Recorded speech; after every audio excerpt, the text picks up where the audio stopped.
pay with cash on Uber Eats. Hello everyone, welcome back to the channel, and in this video I'm going to show you how you will be able to pay with cash on your Uber Eats app. So first of all, just open your Play Store or your Apple Store, and after that just go ahead and download the Uber Eats app in your device, and after that just open the application. And once you're in the app, just select the item that you would want to purchase in order to eat later on.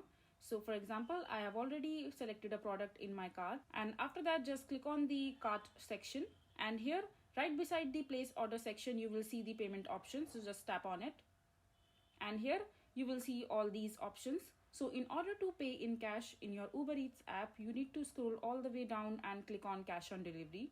And this way, when your food is delivered to your doorstep, you will be able to pay through cash to the delivery partner.